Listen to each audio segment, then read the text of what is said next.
Now that you're an observant Jew, how crazy do your parents and siblings think you are?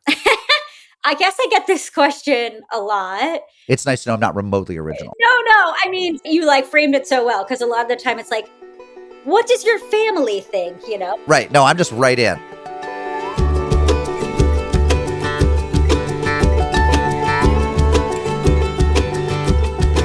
Hello, friends, and welcome from the snowbound hovel that is my basement. I'm Mark Oppenheimer, and this is ARC, the podcast. It's the audio companion to the web magazine ARC, Religion, Politics, etc., online at arcmag.org. We are productions of the John C. Danforth Center on Religion and Politics at Washington University in St. Louis. So glad to be with you after an absence of a couple weeks. Have a terrific guest this week, Kelsey Osgood, author of a new book about woman converts to different religions, female converts. It's simply spectacular. But first, I just want to wish you a happy winter. Outside my door right now, there are snowbanks that are easily 4 or 5 feet tall.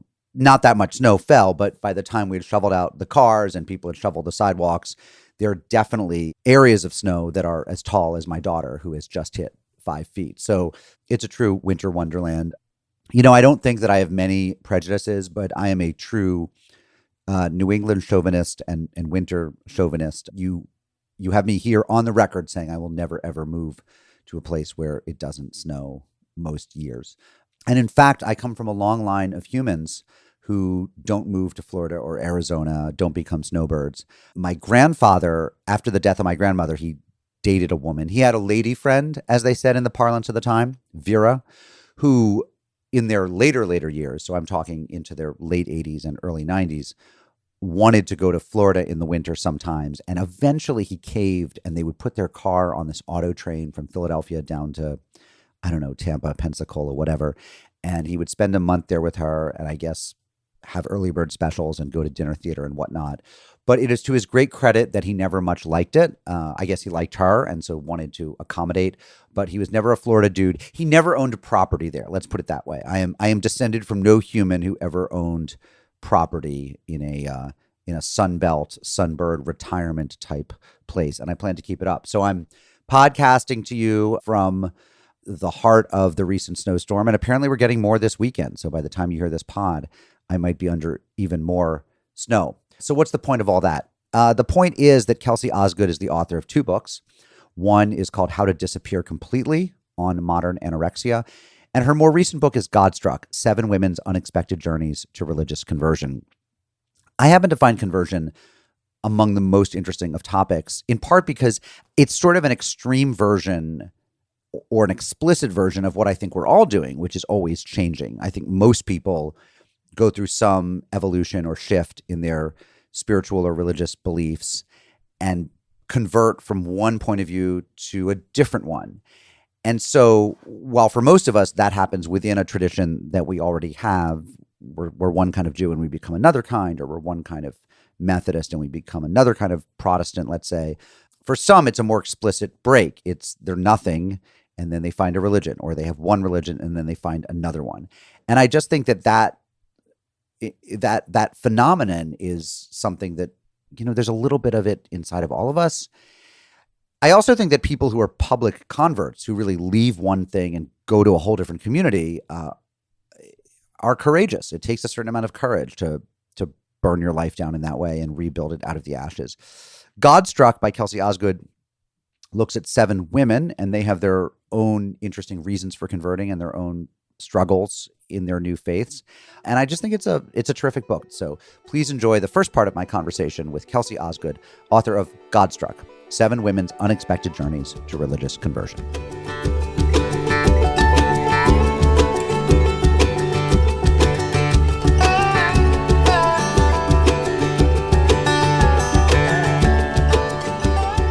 Kelsey Osgood, thank you for joining me.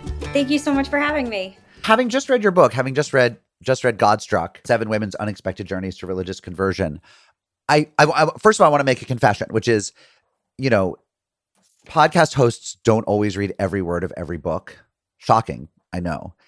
And I felt like I'd read enough of your stuff and I'd seen you interviewed elsewhere, and I was like, yeah, I'll give this like a meaningful skim. I'll read her chapter on herself, and then I'll skim the others. And then what happened was I got so thoroughly pulled in, I read every last word. Like in the past 3 days, I have absolutely devoured this book. It is so good. Oh, thank you. That's a good confession. And I realized, and again, this is going to reveal, I'm just going to say it, even though it makes me look bad and reveals all sorts of prejudices. I realized that I was reading the work of someone who is not what I'm going to refer to as a religion journalist. I'm reading the work of someone who's a writer. And I'm revealing something about myself, which is I often feel pigeonholed as, oh, he's like the guy who writes stuff on religion. But you would never put him in a category with, this New Yorker writer or this Atlantic writer. They're real prose masters. And that's my own insecurity that I walk around bearing. And I realized I was just reading a book by somebody who you could write about anything. You could write about curling and it would probably be a gorgeous, thoughtful, deep, smart book. I'm making this face. I'm not sure I agree, but I appreciate the compliment. That's Yeah. sweet. And, it'll be boring for our listeners to hear me keep going on like this, but I felt I had to say that. I felt that, to be an authentic interlocutor view, I wanted to say, I think it's a really good book. And I want to start before we get to the question of conversion and your conversion to Judaism, but also other people's conversions, because you talk about 7 women, of which you're only one. I didn't read your book about your anorexia. Mm-hmm. And I want to ask you, you talk about it a little bit, Mm-hmm. how in some ways Judaism replaced anorexia or saved you from it or was an answer to it. I don't want to put words in your mouth, but this book is not remotely about that.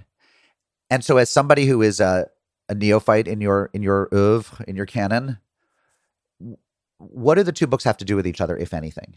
Yeah. So I mean, I think that they're in conversation with each other in a way, but I might be biased in that regard because it's my life. And I remember there was this discussion a few years ago on the internet, like, are you a narrative person or a non-narrative? Like, are you a person who sort of crafts a story about who you are, about your life, or are you someone who doesn't do that?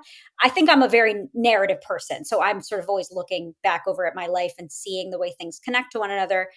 My first book was about anorexia, but it wasn't only about my experience with anorexia. It was also about what I like to call like the culture around anorexia. So particularly when I was an adolescent in the late 90s and then the early 2000s, there was a really strong push to raise awareness about eating disorders and to talk about them and publicize them in the media in a way that was, I think, well intentioned. To try. It's similar to the war on drugs kind of, not war on drugs, but like DARE and things like this, to tell young people why they shouldn't be experimenting with these things.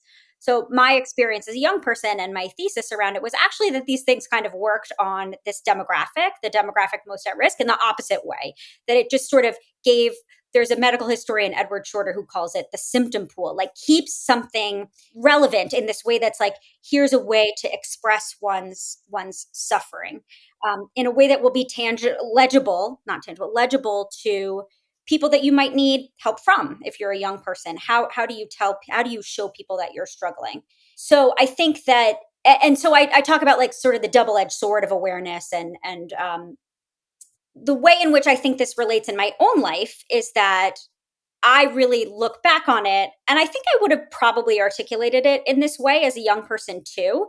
I really look back on my eating disorder as like an expression of existential despair. I'm not saying that everybody who experienced anorexia would frame it that way, but I really felt that it came on the heels of me having a sort of rapid deconversion experience as a young person, really feeling like, well, I'm going to be smart, and smart people don't believe in God because it must be, it's obviously a farce.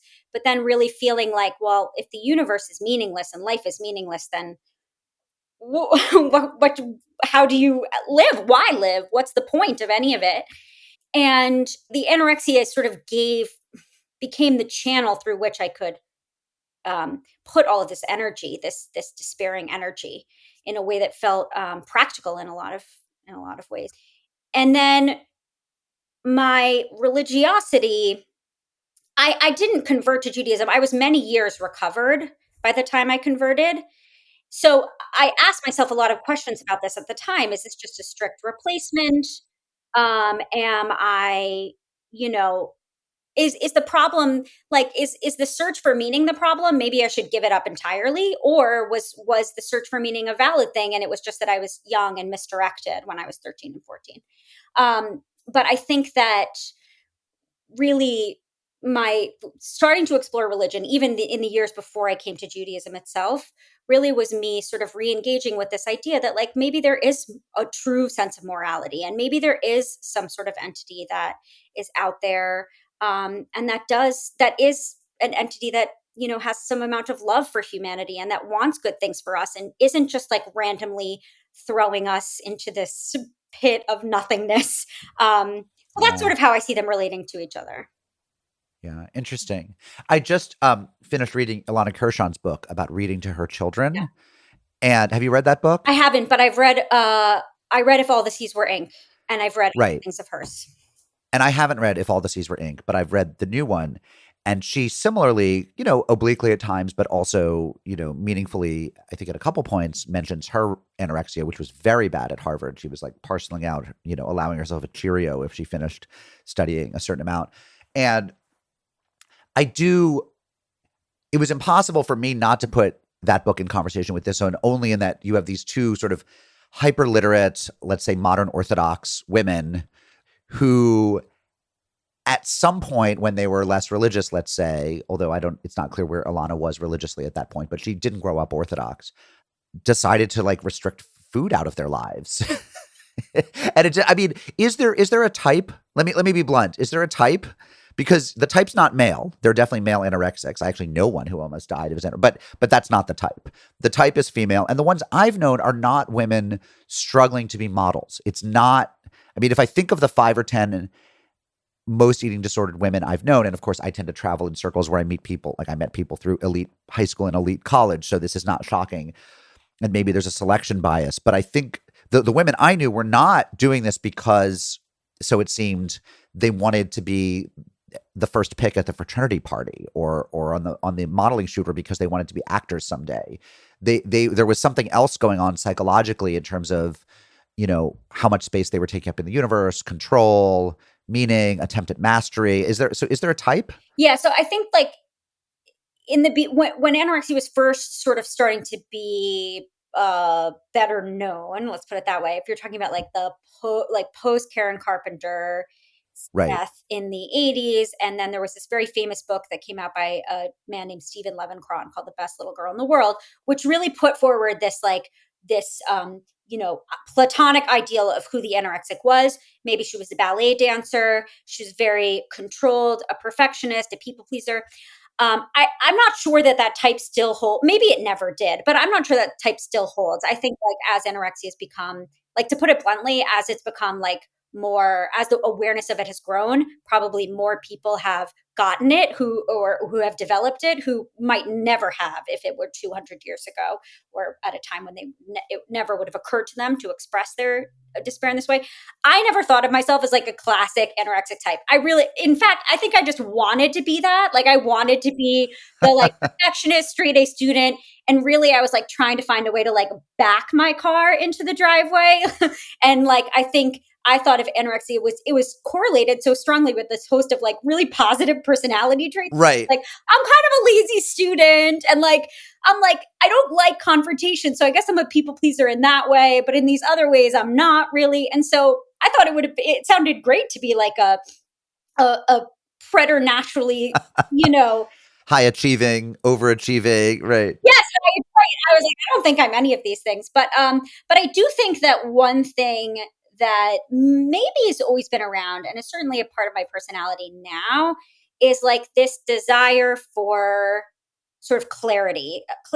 And one of the things that I, again, like, that I really, I don't know if I would say I really struggled with it, but I thought about it a lot in the time leading up to the conversion is, well, Judaism is a religion where, if I think maybe from the outside it seems more this way than it actually is on the inside, but there are all these rules. I really like rules. Maybe that's actually not a good thing for me to be going towards something that involves a lot of rules. Like, maybe that's giving into a part of my personality that I should be trying to like dismantle as opposed to placate. But I mean, now that I've been Jewish for many years, I know that actually the clarity isn't really quite as much there as you want it to be sometimes Right. even. I did have one friend who said that she was a failed anorexic, that she always wanted to be a skinny perfectionist, and Yeah, in fact, she was a somewhat like plus sized, right. non-perfectionist who got B I pluses. think when I was in treatment facilities and things as my as I went from an adolescent to a young adult, and then I would be in these therapy environments, and people would be treating me like that, oh, she goes to Columbia, she's a white upper middle class woman, and I was like, I think I'm much messier Right. than it looks Right. on paper. Right. Right. So interesting. Do you think that, I mean, one of the things you do talk about is that Judaism telling you that you are loved, that you're in the image of God, is helpful in that there's a reason you should be here and not disappear and not starve yourself. I'm sure your parents were wonderful people, so I'm not really asking could they have loved you out of this. But I think as as a dad myself, I do wonder, is a kind of attachment and love to some extent a prophylaxis against very self-destructive behavior in children, or is it just that like the bug bites some people and they're going to end up going down a self-destructive path for a while? I think so. I'm a parent as well. I wonder this, and I the short answer is I don't really know. I knew a lot of young um religious Jewish kids when I met. That's like the first place that I really encountered religious Jewish kids was in treatment facilities. So I know that having a sense of a even a very powerful abstract entity that loves you and a sense of fundamental worth doesn't necessarily protect you. Right. Like you can, but I mean, like it's probably better than not, than not having that. I mean, in my experience, anyway. And I don't think, just to answer the question that you didn't quite ask, it wasn't. Of course, my parents are lovely people, and Um, it wasn't that they ever indicated to me that I was unloved by them or by the universe at all. I think that I don't really have a way of explaining it except for people are made differently. I have two siblings who aren't really would not, I don't think, describe themselves as seekers or don't have like didn't have the sort of big intense questions that I had as a little kid. I think it's just sort of a random thing, and maybe that I had a greater appetite for understanding these things as a young person, and so I felt more at sea than they did. But that's just how could any parent anticipate these sorts of things? I don't know. I also found it interesting I mean, you also write pretty extensively about Leah Libresco, whose book I also just read, and who is a convert to Catholicism, having grown up kind of secular Jewish nothing, one Catholic parent, one Jewish, but sort of secular nothing. It's interesting to me that there are those people who move from atheism to religiosity. I sort of did the same thing myself in that as a 7-year-old, I said, well, God, God Yeah. is obviously not real. You can't see him. I was a rationalist, but I'm not really a seeker. I just ultimately decided religion was a better, was a more interesting, fun way to live. But it was so interesting when I interviewed Leah recently, and that podcast will probably air before this one, because I'm very much of the view like if it works for you, it's fine, whether it's true or not. That's almost beside the point. And what's more, we'll never know. I mean, have radical humility. Like I don't, I think Judaism's true, but if it's not, it doesn't diminish my quest. And that drove her bonkers because she's, she's a Yeah. quant. I mean, if Catholicism's not true, she wants to know so she can repent and like go back to being an atheist or find Islam or Mormonism or whatever. Like Right. it has to, the point is the search for truth. And so she just flipped the kind of hyper rationalist conviction that atheism was true. It moved into Catholicism as true. I do know this about her. I think I'm kind of with you on that. I think it's really, I do think it's admirable, and I'm drawn to those kinds of personalities. And in the book, I write about her in the context of writing about one of my subjects, who's a good friend of mine, who has a similar, but I would say maybe a little less uh, intense is the word I want to use, but it sounds kind of cliche, like moral probing impulse. Um, and I appreciate those kinds of people because I think they're very thoughtful, and they don't they don't back down. But I feel like I wonder if it's something about the theology of Judaism too, which I feel like is much more flexible than Catholicism. But I feel like you. I feel like if I die and they're like, well, here we are in Salt Lake, and like, sorry to tell you, like, it wasn't you weren't correct. I would be still happy that I lived Right. like this way. I think it's a beautiful way to live. And I wouldn't feel that I had wasted my time.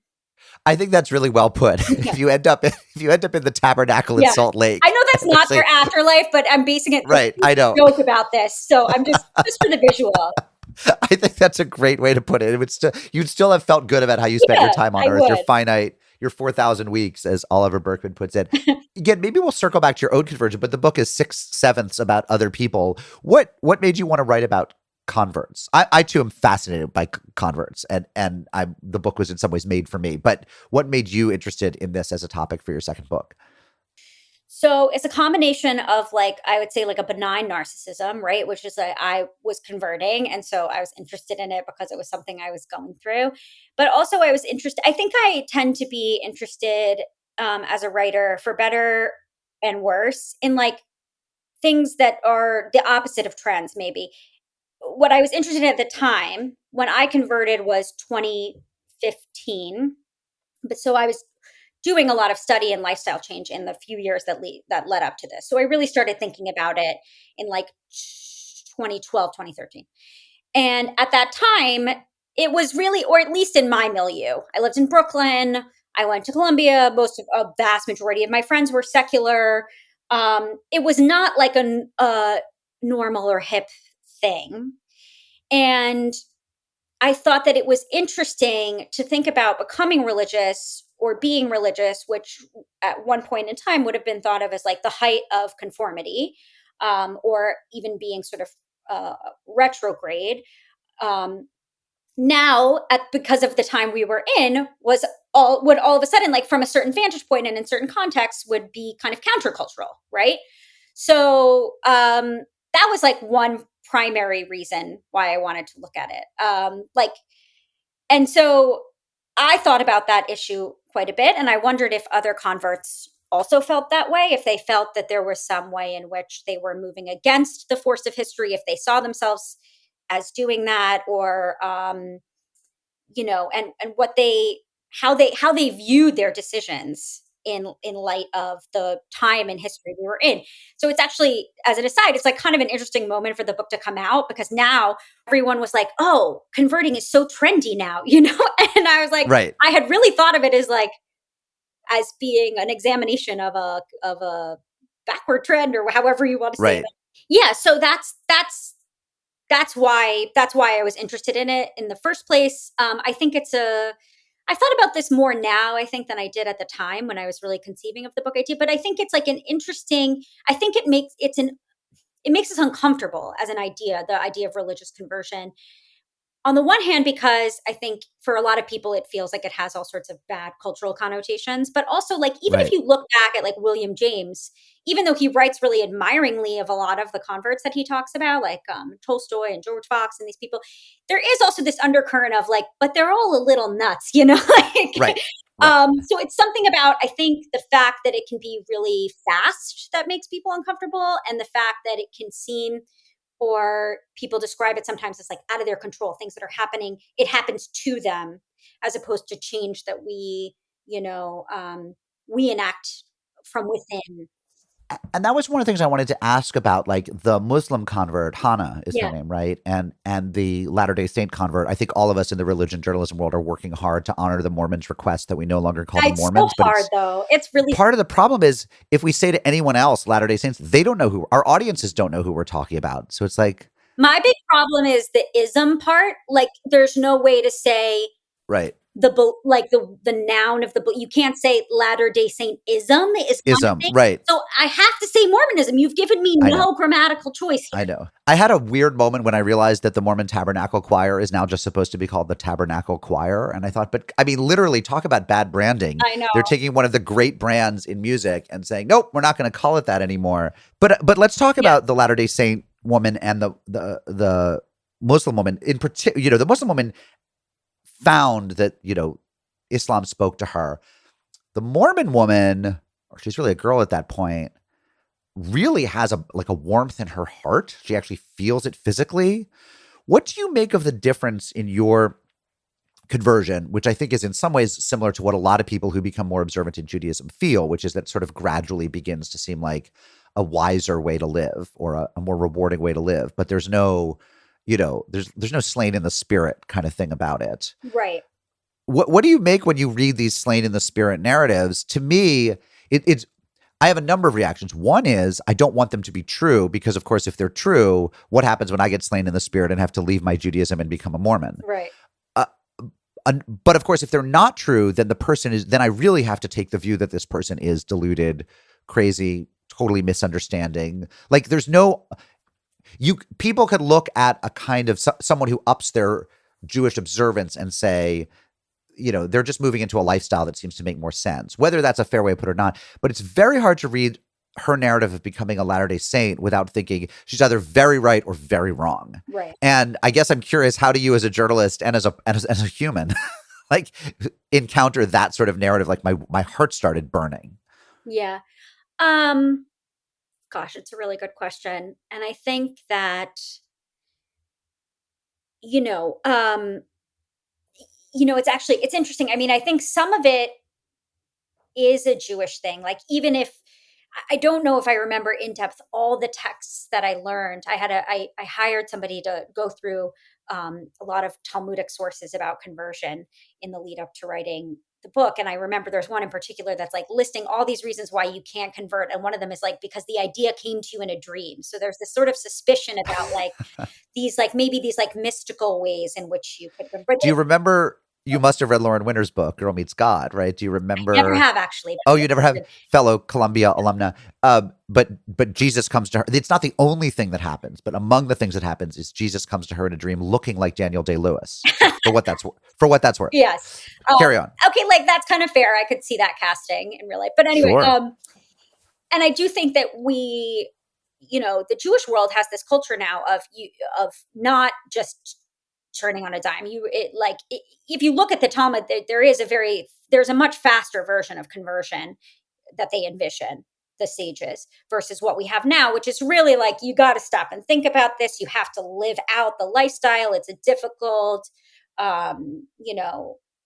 ritualistic life, that even people who've lived their whole lives in it sometimes are learning things that they didn't know before. So um, I think, like, if I'm being totally honest, reading the narrative, and hearing my subjects tell me their stories of what you might call like an immediate conversion moment or a white light moment or a road to Damascus kind of thing, I have the same reactions that you do. Like, I don't think I have the fear reaction. A little bit I have it in terms of not necessarily religiosity, but like, well, what if change could happen? Like, what if there was like a snap of the fingers and something fundamental that I thought about the way that I believed or who I was as a person just changed immediately?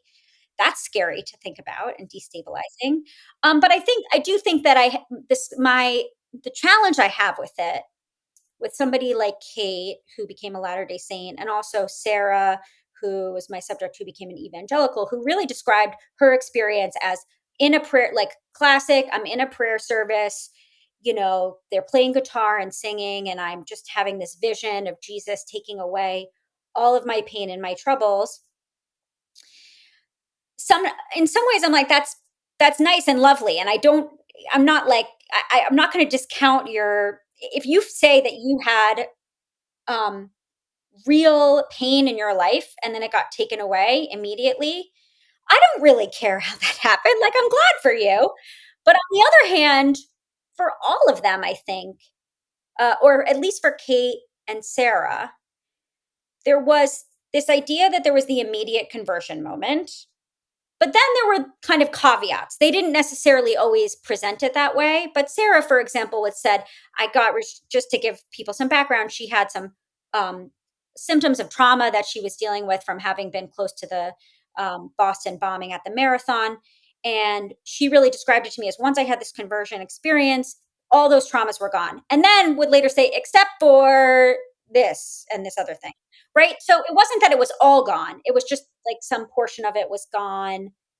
And she still had to work on it through these other secular means. And for Kate, she had this moment where she was praying, but she told me, I did not want to get baptized right away. I wanted to do my due diligence. It was very important to me. So it was this kind of push and pull between something that's happening from an external source and that changes my entire life, but also I either it doesn't change certain things or I'm going to retain control over certain aspects of it. So I think that those stories were contradictory. They contradicted themselves sometimes. But I guess there's a part of me that's sort of like, I don't know, who among us doesn't contradict ourselves sometimes? Right, right.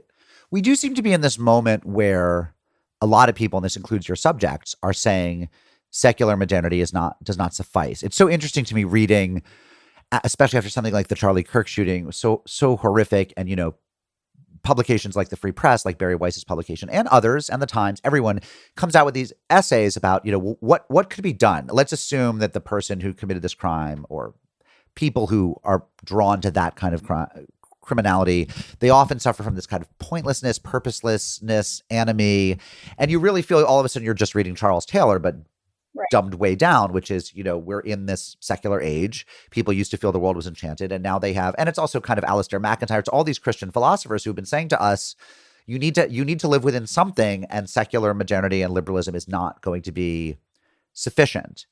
And do you have a sense of like where it's all going? I mean, Ira Stahl, whose Substack I read, who's a conservative, sort of Tory Republican, he's like obsessed with the idea that we're about to have a religious reawakening, and he scours the poll data for, look, and the latest data is the decline in church attendance has basically leveled off. It hasn't Yes.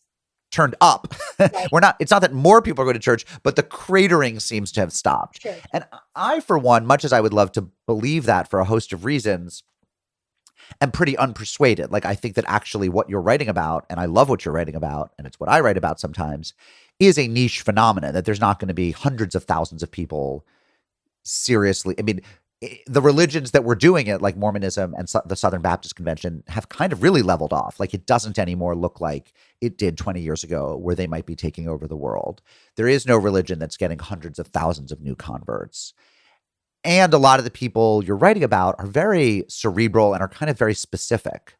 But I don't feel like if I stepped outside my door, even in this sort of college town, and just talked to the fireman across the street, that he would know anybody who's going through this. And, like, do you see the prospects for lots of people returning to traditional religiosity in a country where that has not been the trend? I don't really see it. I think I'm with you. And like, again, like that Pew Center study that I think you're talking about, the one that said that the church decline in church attendance has plateaued. It came out like right before my book came out. And a lot of people who interviewed me were asking questions like, oh, they had made the assumption that that meant that people were joining churches. But that's not Right. necessarily what's happening. It could be that people who 5 years ago would have been leaving just hadn't left. Or, like, it doesn't necessarily mean that lots and lots of people are coming in. It just means that people aren't going out. So that's a different thing, I think. I don't really see it. You see it, and like, again, there are all these data points and all these like little phenomenon that I know of, and I met some of them I mentioned in the book. And they happen every so often that seem to point in the direction of a religious revival that don't really go anywhere. Like, Right. there was one in 2014 to 2016. There were a number of studies that showed that more young Catholic women were contemplating becoming nuns. And this was Right. really exciting. A lot of people in the vocations world were like, oh my gosh, this is great. It's going to be a vocations revival. And vocations had been like an absolute death spiral before then. Right. But it turns out, like, a lot of the time what that stuff is measuring is like people are interested. It's easy to say that you're interested in a study. Well, Like, it's funny. I actually wrote a story around that time Mhm. about the Dominican abbey nunnery. I forget my terminology, in Tennessee, that was getting a lot of these women. Yeah. And they had doubled. They'd gone from 15 to 30 women or something, which of Right. course, in the grand scheme of things is like literally zero. Right. But as a liberal Catholic religious pointed out, as a liberal nun pointed out to me, she said, yeah, but that's all they're getting. And there are lots of conservative convents out there. There are hundreds of conservative convents that are getting zero women. Like, literally every woman in America or in the Anglophone world who wants to become a fairly traditional, a cloistered nun or, vow taking nun, all of them are there. That's the 12 of them. Right. Like Yeah. it's not happening at 100 other convents. Yeah. And in fact, it's happening at, 4 or 5 other convents, but it's not, that's it. You've met them all. You can literally find the emails of all of them. And yet it was becoming this big deal in conservative Catholic media because yes, this convent had gone from 15 to 30, which was huge for them. And they were going to have a future, but that's all there was. Right. And a lot of it, like you look now, we're 10 years down the road, and there hasn't been the convents are not like swelling at, like overflowing with the postulants. And so like I think you have to take these things with a grain of salt. And I think like if you're talking about, if I don't, the writer that you mentioned, if you're okay, if there's an urgency to reenchantment, I find that I think that that's very hard, if not impossible to do, to reenchant the world, given where we are with our technological prowess and our knowledge and our understanding of ourselves. Like I just don't think we're going to go back to medieval times where we really feel in a visceral way, the way that a person then might have felt that God is present, unless you're like a true mystic. And there are some people who are just born mystics, and that's the way they are, and that's the way they view it. I mean, I think with the sticking point, and then you have to say, okay, well, is religion better from a lifestyle perspective? I would argue, yes, almost certainly it is. Um, but in a lot of for a lot of individuals and in a lot of faith traditions, I would say Judaism probably the least, but someone could argue with me on this. Becoming religious for the lifestyle wouldn't feel like enough. Like they would feel like, okay, I recognize that for my social health, because of societal loneliness or whatever, I should become a Catholic. But the cognitive dissonance between like being a sociological Catholic and going to church and not believing would be too hard. Whereas in my community, I do know people who are very open. Like I don't know if there's a God, but this is the world that I live in, and I connect to Judaism in all these other different ways, and I don't feel. And I think there's a middle ground, which I don't think is dishonest, which is, I remember one guy who started coming to synagogue because he said, well, what else am I going to do with my kids on a Saturday morning? Right. They're not in school. He had like a 2 and a 4-year-old. I'm paraphrasing somewhat, but he had a 2 and a 4-year-old, and, his wife deserved some hours of the week off. I think the kids were in daycare during the week or nursery school. And then on the weekends, like, yes, as a good dad, he should be on for some of it. And he realized taking them to children's services was a great way to do that. And then slowly he began realizing, actually, Judaism gives you a lot of things you're supposed to be doing. You're supposed to be in shul on Saturday, but you're also supposed to have a kind of dinner Friday night. And you're also supposed to, if you take it to, there's a point at which if you're male, you're actually praying with other men twice a day, every day. Like you could, and there's lots of holidays, not just 3. There's actually, a couple dozen. And he accessed all that beginning with the idea of what else am I going to do with my kids? Oh, wait. Telling these stories that we've been telling for a couple thousand years and singing these songs is actually a great thing to do with my kids a couple hours a week. And so I don't know if he ever got to the place of, I believe in God, but he certainly began to believe in Judaism in more than just a sort of sociologically, like he never thought I'm doing it for my health. I'm doing it because I read that Harvard longevity study that said my blood pressure will stay low. Right. Yeah. Yeah. I think Judaism in particular, there are a lot of paths in that aren't, I think that most denominations of Christianity, it's harder to do that. I think Judaism has a lot of different ways to connect that are all, valid and strengthening, and that you can do that without really directly approaching the God question. I think that's harder if you're a Mormon, for example. Right. Sorry, a Latter-day Saint. Latter-day Saint. I've actually thought for years, I've been waiting for there to be a reform Mormonism, a kind of like non-literal theology of Mormonism for people who are culturally Mormon.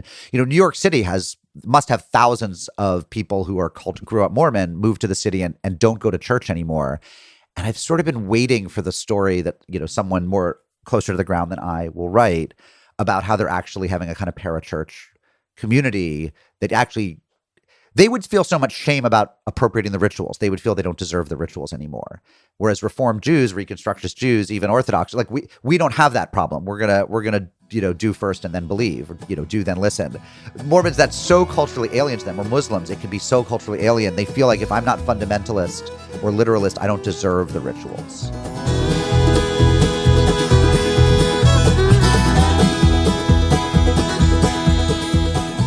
I'm Mark Oppenheimer, and you've been listening to me talking with Kelsey Osgood, the author of Godstruck, 7 Women's Unexpected Journeys to Religious Conversion. It's 2026, and the podcast is cooking with gas, as Raymond Carver writes in, was it Cathedral, his short story, where one character says, "I'm cooking with gas now, bub." We are cooking with gas, bub. In the coming weeks, I'll be talking to R.R. Reno, Rusty Reno, as he's known to people in the industry. He's the editor of First Things, a conservative Christian magazine that has become increasingly Trumpy, and I'm eager to talk with him about that and other stuff. I'll also be talking with former Harper's Magazine editor Christopher Beha, who has a new book out on not being an atheist, on being an ex-atheist.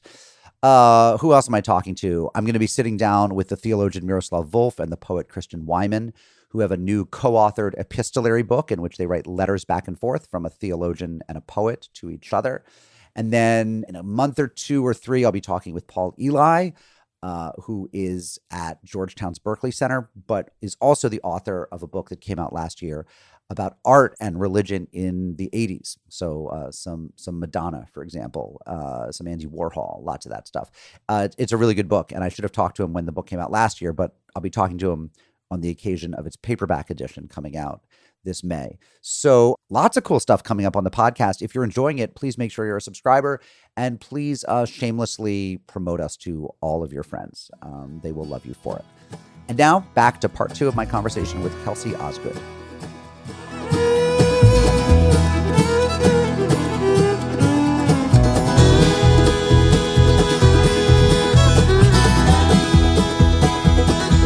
Now that you're an observant Jew, how crazy do your parents and siblings think you are?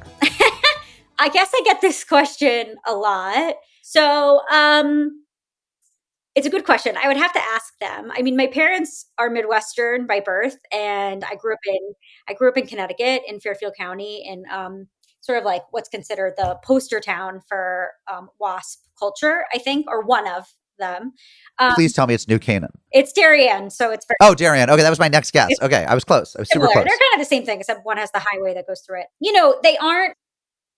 Let's just say we haven't had like very many really direct and comprehensive conversations about my and my family's religious life. I definitely think it was surprising, especially because they thought of me as like sort of the outspoken agnostic/atheist of their children. Not to say that my brothers were ever exhibited any religious behavior or feelings, but maybe I was very like, forthright about the fact that I thought religion was silly. I thought I was like baby Richard Dawkins or something. And so that felt like a reversal that was really confusing. And I know that I have a lot of sympathy because I know it's very challenging. I mean, even me I've been Jewish for 10 years and I still feel like I'm learning things where I'm like, oh no, I was supposed to be doing that, So like they have so little experience from Judaism outside of me and my husband and my children that like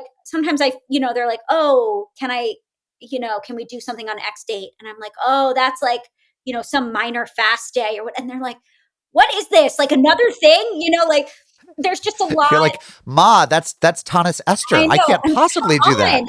It's some Gedalia. What are you talking about, Mom? So I think that it can be really challenging. I think stuff around food is really challenging. I don't come from a big hospitality culture. It's not like I was raised in an Italian American family where it was such a big deal to be gathering over meals or whatever. But even so, like it's very fraught, and I'm always like, oh, I don't want to be impolite about the fact that I don't want you to make my kid food, but they think, like it's just loaded. I don't know. I think they think in some ways, in some ways I feel, and I feel this myself, and maybe they feel this too, that like, yes, we are a Jewish family. I have 3 boys. So my youngest is 2, but my older 2, they wear kippahs and they wear tzitzit. And in some ways are probably like, this is so weird. But in other ways, we like live in a suburban house and my kids play soccer. And so I would have to ask them, but I feel like even for me, when I look at my own life, I'm like, is this like is this so incredibly bizarre? Or is this actually like much closer to an approximation of my suburban childhood than I ever thought that I would have? When I was 21, I Right. thought I was going to be like a bohemian or whatever. And Right. now I like drive to hockey practice just like my mom did. Yeah. Do you literally ice hockey? Your Yeah, but kids I do ice kind of hockey? hate it. Which I do feel is the least Jewish sport. I used to have this fight with my co-host on Unorthodox all the time. I just feel like Jews don't play ice hockey. But you live not far from the great writer Rich Cohen, who's wrote a book about Pee Wee hockey in Fairfield County. So, My in my what do I neighborhood, know? all the kids play hockey, and I'm my eldest, whatever. This is an aside. He wanted to do it. I'm not convinced he loves it. I hate it. It's so schleppy. I'm like, but we're just yeah. in this toxic code where we just can't. I'm like, we should just quit, and nobody. I grew up in Massachusetts where, ice hockey is it's like French Canadians and some Irish, and it's very like sort of deep North Goyish. I didn't know Jews who played ice hockey. I didn't know from ice hockey, and still really don't. And I'm okay with that.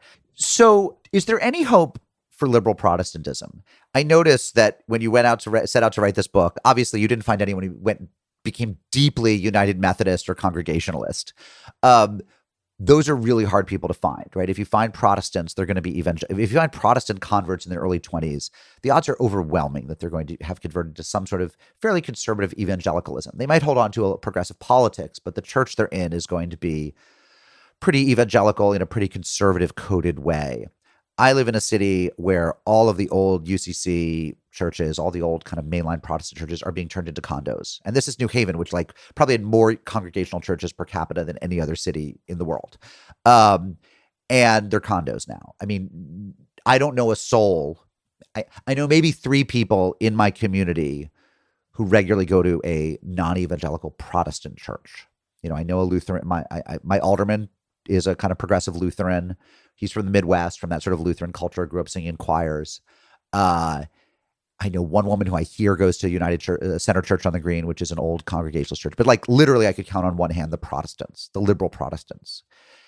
What's going on there? And are they just down for the count? Like you probably get emails all the time from converts who've read your book. Are any of them in the liberal Protestant world? No, and I think like people who end up there, I think it's often like they're on their way down as opposed to on their way up. Like they're coming from some sort of higher bar religious environment, and they don't want to like they for whatever reason they don't want to leave being religious altogether, but they're finding the strictures of their community too much. I mean, it's I say this like, first of all, I'm not a sociologist, so I don't have like the numbers. I'm not I'm just taking a guess here. Um, and I don't mean this as a comment on liberal theology, because I think there's lots of lovely things about liberal theology, but I also think that sometimes I feel like there are a lot of lovely things about it on paper, but it just doesn't work, like, I mean, and so I could be proven wrong. I think that part of without going back and like talking about, you know, um, Protestant work ethic and the Charles Taylor's idea that we're like putting everything inside the individual. And once you do that, then you're on the path to individualism. And once you're on the path to individualism, like, how do you how do you bring back the community aspect? But I think like for a religion to work as like in terms of creating and sustaining communities, which I think is one thing that we talk about a lot these days, because the secular world, what I see coming out of the secular world anyway, is a lot of frustration and a lot of sadness about the fact that they don't know how to do that. They feel that that's gone and they don't know how to recreate it. So there has to be these like group behavioral components. And I think a lot of these group behavioral components, like, they don't happen unless there are pretty strong cultural norms and pretty clear rules and expectations. And, the liberal denominations have sort of infuse themselves with enough or infuse their ideas with like enough of secular American modern ideas about the self and what the self is owed and what the self deserves, that like it's kind of hard to turn around from that and be like, but now you have to show up at X time and do X thing. I mean, I remember it's sort of like that Pew Center study that came out in 2013 that showed that like all the liberal denominations of Judaism were atrophying, and orthodoxy was going to be the only thing left in however many years, and like people were really upset about that, and I don't think it's a good thing that liberal denominations of Judaism die out, but at the same time, like what a lot of people said then I think is true. If you lower your expectations, people, it's so sad, it's a sad comment on human nature. Maybe when you lower your expectations, people don't say, oh well, I'm going to rise above that. They're going to do whatever they can get away with. Yeah. No. Well, so and that in some ways is why I thought that your chapter on the Quaker woman, again, they would have me call her a friend, but then nobody knows what you're talking about. It felt a little bit like cheating because I don't know how Quaker is any Quaker. I mean, I know other people who say they're Quakers, by which they mean they've gone to a meeting. And I have a good friend who was pretty deep in for a while. But certainly the sort of normative or modal Quaker is not somebody who feels very profoundly obligated.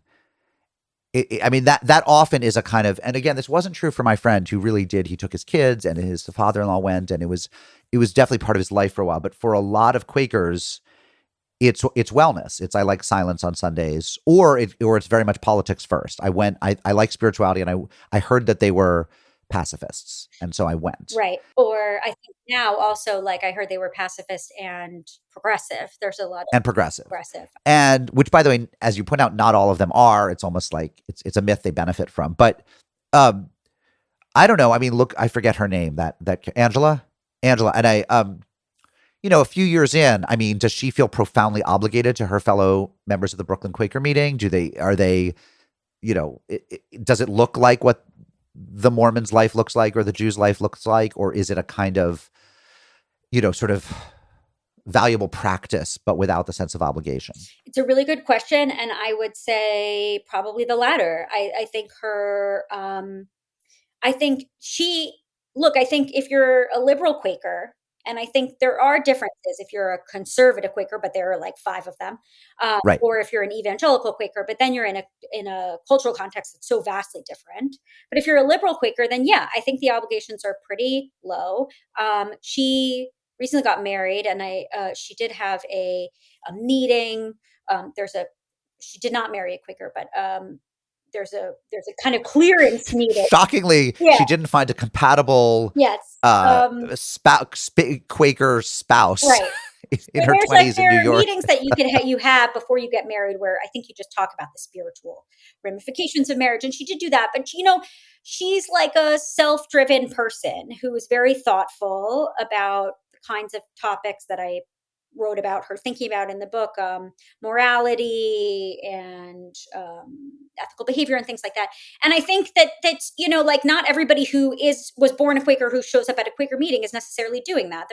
Or is driving themselves to do it. Like in theory, you could go and even go to the extent that you asked to be made a Quaker by convincement, which is one of their terms that, again, nobody could convert to Quakerism, and then never go again. And I don't think there would be really any serious repercussions to that. And to her credit, though, or like at least to round it out a little, it's something that she struggles with about Quakerism before she formally joined, and now that like it's just there are parts of this theology that are really beautiful and appealing to me, but like there's also how do I behave in that, like and what does it mean to be a Quaker other than to go to a meeting for worship and to maybe think about Quaker values, which in retrospect are probably things that I would be thinking about already.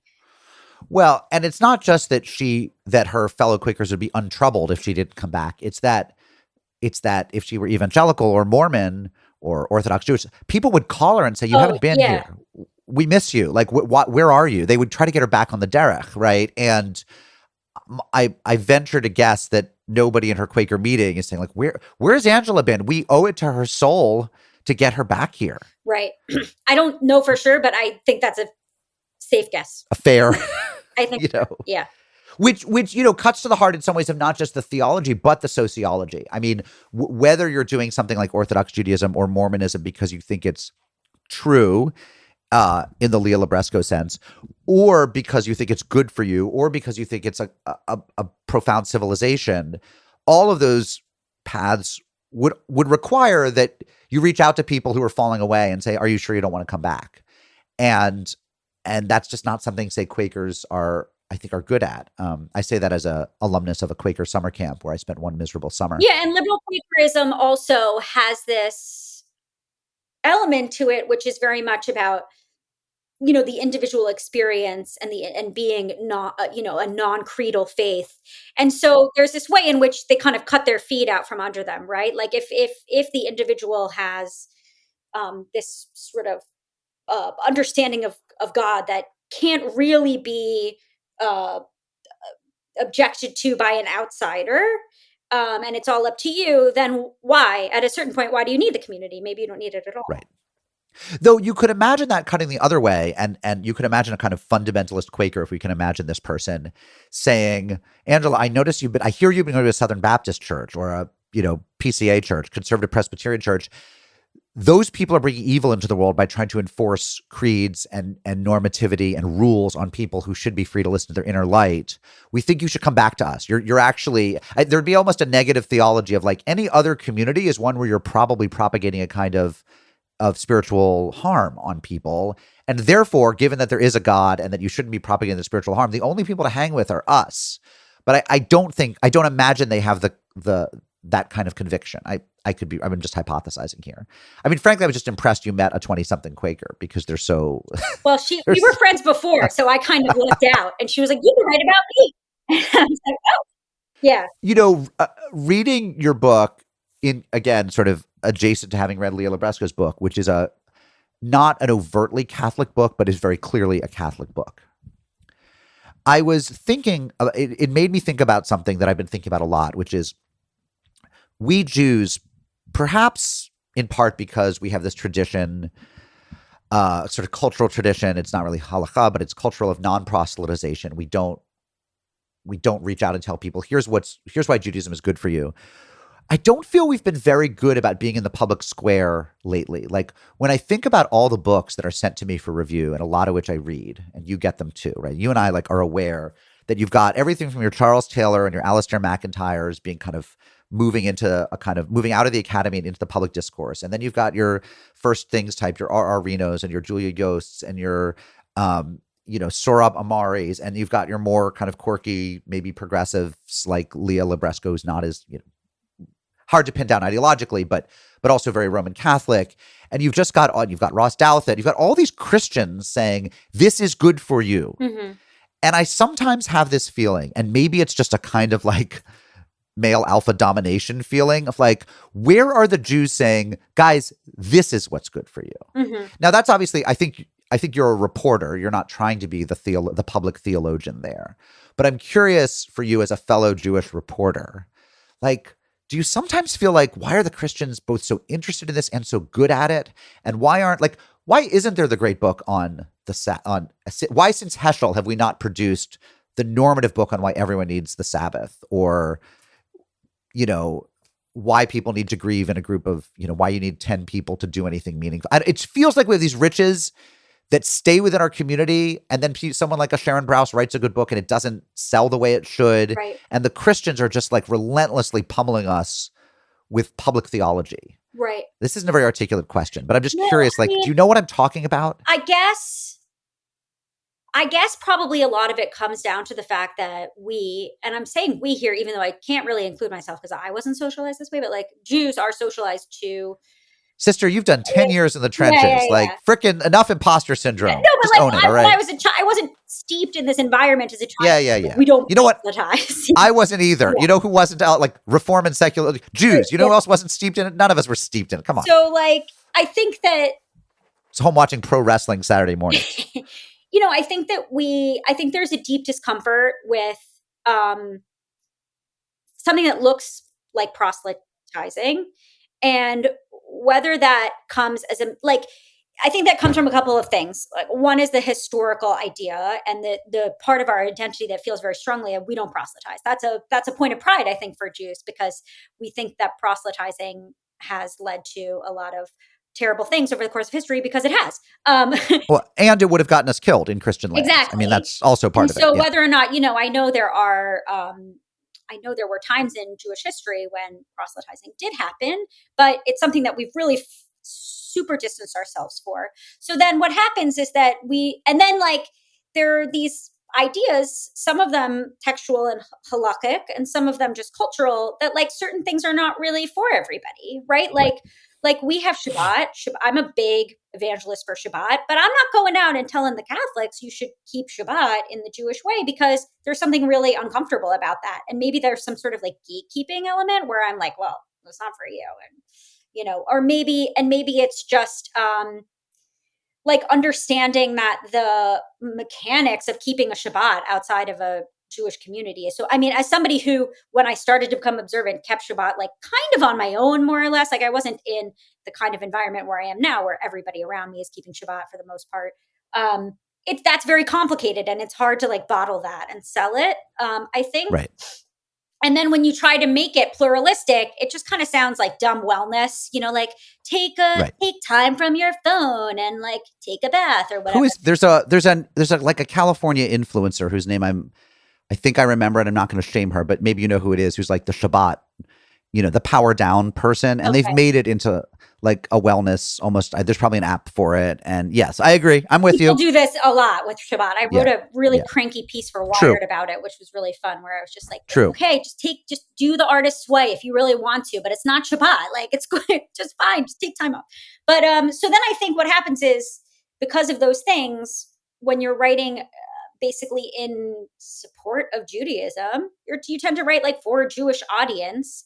And then that's why some, like. Sorry to interrupt. Let me reframe. Like, it feels like Christians have a very big voice right now in public theology, especially as it relates to government and politics. It feels like there's no Jewish answer to what's going on with like Compact Magazine or First Things or even or just any sort of number of like Christian blogs, Christian websites, Gospel Coalition, you name it. Like, it feels like there's no.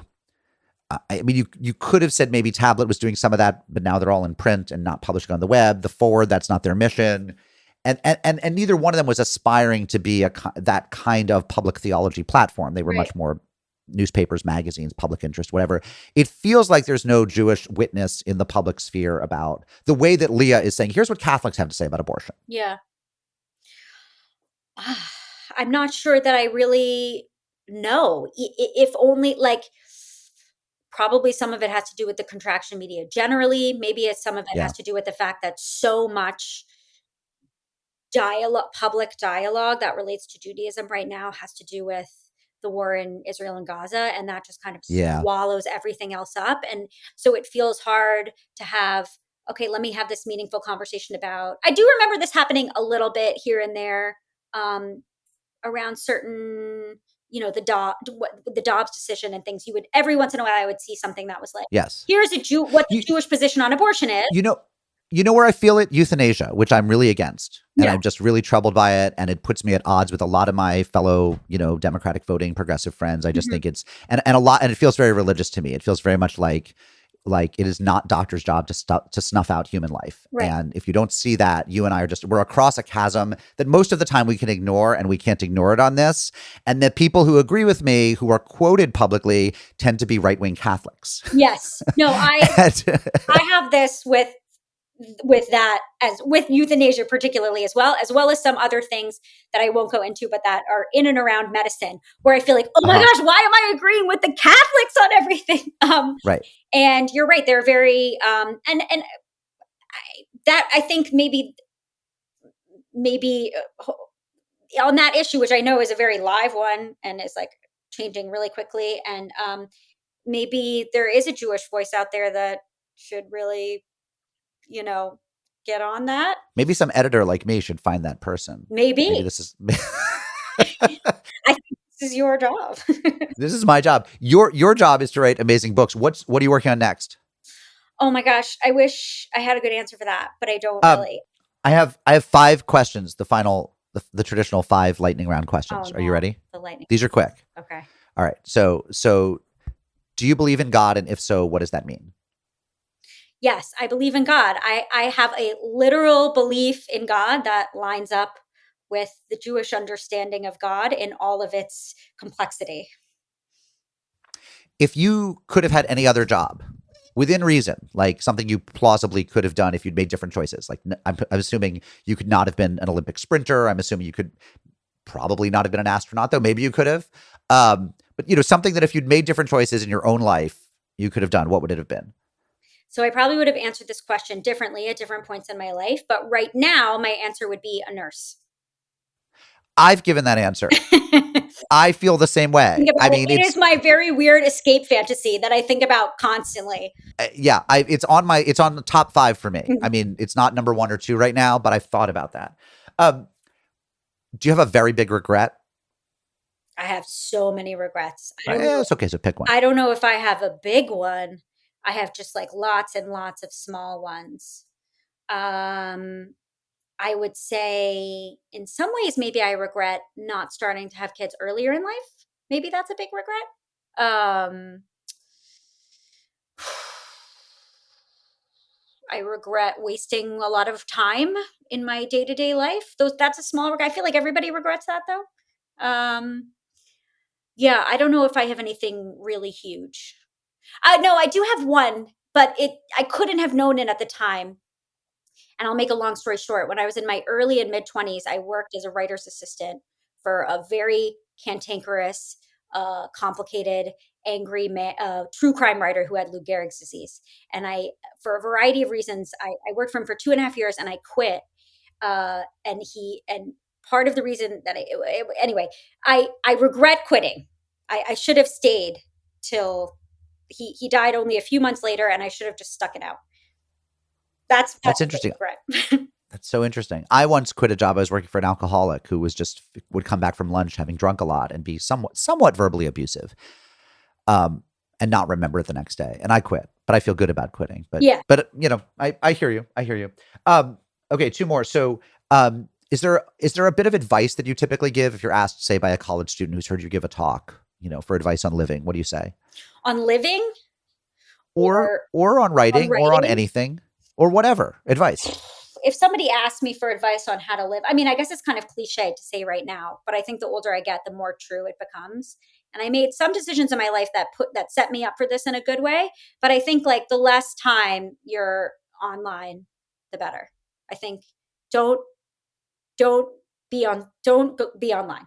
Just don't try to do it and then pare back. Just don't do it in the first place. That would be. Have you seen that this is Sam Harris's latest thing? Like he's Oh, I written saw there a was a bunch of headline that was like, "Don't be online." It's so I mean, But I'm right about so little. I always make the point that like I thought North Carolina Senator John Edwards was going to be president. Remember when he was one of 12 people in the yeah, primary? But like I always pick the wrong horse. I have no predictive ability at all. But I did say when I got offline 7 years ago, like this is coming, like this will come where everyone will say get offline. But at the time, even among sort of thought leader pundits, whatever, where that would have been an interesting contrarian view, nobody was saying it yeah. because either they had utopian views of what online could be or because they thought it was so necessary to living, or it was like nobody was saying it. But it's Yeah, I never joined anything. So I wasn't on Facebook in college and I got a lot of grief about it. And I don't think it was like a really like thought out decision. I think it was just something that I did and then all of a sudden everyone was making fun of me for it. So I leaned into it. I was like, "Huh." And I think that is something that I really do not regret. I think that's wrong. I think you had a wisdom. I really do Okay, because thank you. it's so easy to join Facebook. And the number of people who didn't, I mean, lots of people joined and then didn't do much with it. Yeah. But the number of people who never joined is so vanishingly small that I do think that they had some little voice whispering to them and saying, this is not how to live. And I'm jealous of them. I think they have wisdom in some way that probably helps them in other areas of life too. So Yeah. I don't. I just think that's true. Thank you. And finally, is there a particular song that you're very nostalgic for that brings you back to a particular moment when you hear it?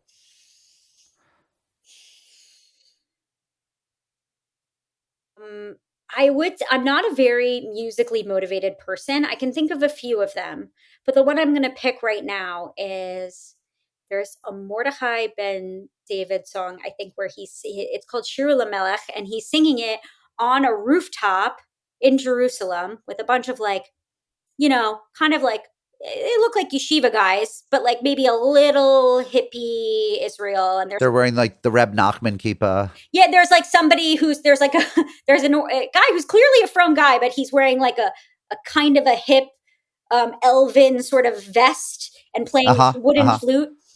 And I don't remember, it must have just come on like an automatic YouTube or something when my eldest was little and I was trying to find music to pacify him. And it's such an earworm. And it takes me back not only to like that moment where it came on and, it was like a fun song to play with him, but also to all the moments since then in my family life that we've put it on or that it's come on. And then we're like, no, it's a combination of, oh, I'm so happy to hear this song. And no, it's never going to get out of my head for the next 2 years. So I would say that. Now, of course, I'll have to go listen to it, and then it'll never leave my head. Kelsey Osgood, the book is Godstruck: 7 Women's Unexpected Journeys to Religious Conversion. It's awesome. It's totally, as my daughter would say, amazeballs, and I love it. And thanks for being my guest. Thank you. Thanks for having me. So much fun.